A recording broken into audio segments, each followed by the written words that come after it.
The story now, Eskom blames wildcat strikes for the intensification of rolling blackouts. It also says it's suffering a high level of absenteeism due to intimidation of workers. Eskom is considering an essential service and is considered rather an essential service, and its staff are not allowed to strike. Let's discuss how essential staff should air their grievances with Hugo Pienaar from Cliff Decker Hofmeyer. Mr. Pienaar, good morning and thank you very much for your time. You know, there's been a lot of finger pointing now with Eskom basically placing the blame on workers and even going as far as emphasizing the fact that they are essential staff workers. So meaning that this would have been an unlawful strike, which has necessitated some sort of a conversation around the rules of engagement insofar as essential services are concerned. Just take us through the provisions of the Labour Relations Act, particularly when we look at disputes by those engaged in essential services.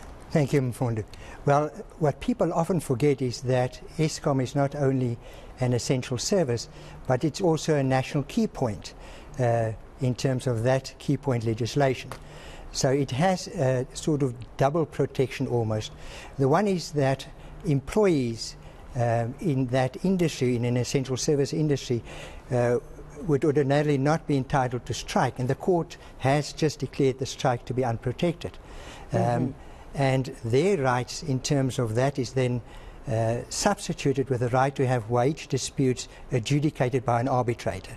So ordinarily you have Section 23 of the Constitution that entrenches the right to strike, but Section 36 of the Constitution limits the right to strike, and it says that when you deal with an essential service, those employees may not strike, and their disputes are adjudicated by an arbitrator, their wage disputes. So what blame do we apportion to unions here? Because they've always been familiar with the rules of engagement and that it would need to go for arbitration in this instance, but opted to go this route, even though we've heard them say that they need to normalize the situation, that's the workers. But nevertheless, how much blame can we apportion to them in this respect, given what has happened to ordinary citizens, how we're suffering with blackouts? And you're absolutely right, and that is the sad reality, and that's why people often forget that there's also criminal accountability provided for in the terms of the Criminal Procedures Act for anybody that would infringe or damages or tampers with an infrastructure such as that of Eskom.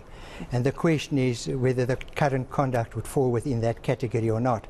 So the answer is simple to that. They can't strike. The unions know that. But unfortunately, and Van Niekerk alluded to that already in his 2012 judgment in Tsogo's Sun, where he said, unfortunately, our labour landscape during wage negotiations is tampered with in the sense that the unions almost act with impunity. There's mob justice. He referred to it as a tyranny of mob justice. And that's sadly the landscape that employers, not just Eskom, operate in our South African labour landscape. And that brings you then to the issue of where's the police in all of that, because they're duty bound to protect. And you get a court order and you simply don't get the police. Where's the military in all of this? And what about ultimate accountability if there is an infringement of those laws? But among laymen, there seems to be another debate that's bubbling under here. It seems that they're of the view that greater emphasis is placed on the responsibilities or obligations of the employer.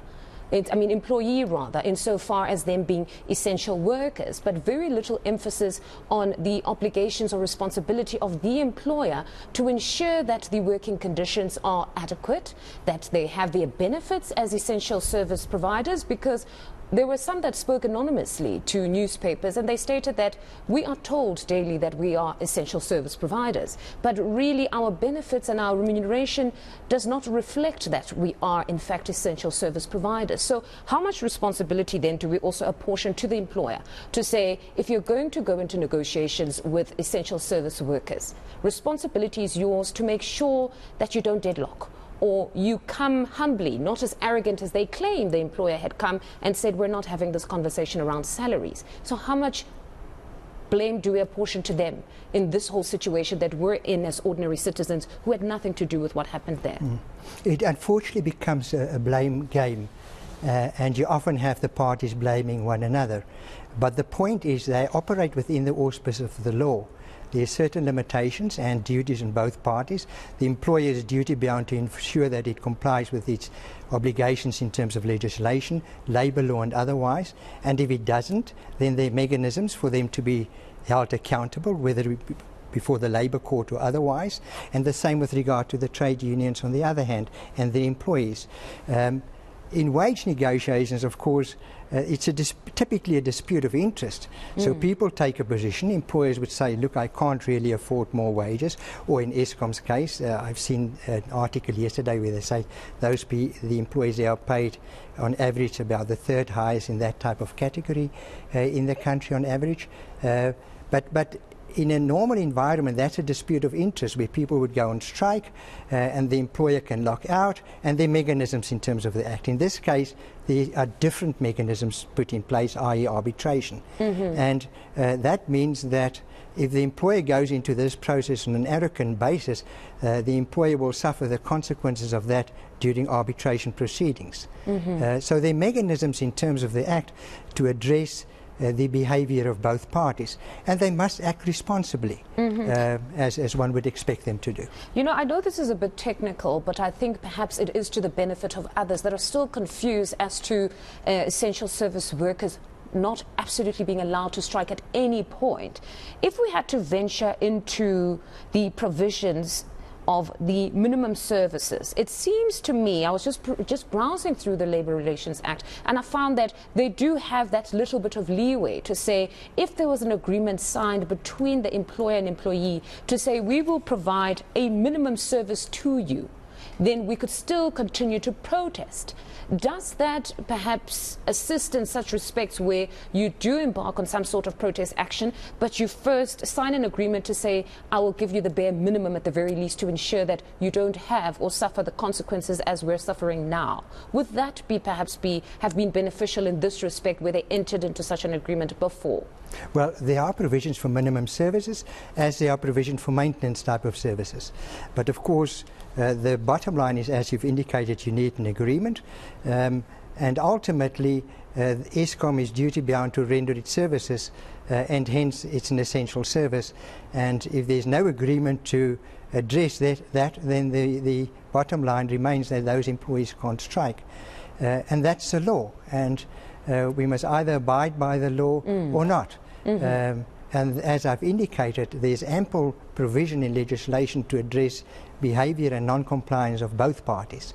And one would ideally want, for that type of agreement, if you want that and if it's possible, to come into play via the introduction of a proper mediation process. That often assists parties in getting there. But again, the point you're making, you don't want that sort of issue to come to the fore when people are about to enter into wage negotiations. You want that in the preceding 3 or 2 years, depending on how long the agreement operates. Correct. Mr. Pienaar, thank you very much for your insights. That's Hugo Pienaar from Cliff Decker Hofmeyr. To this story.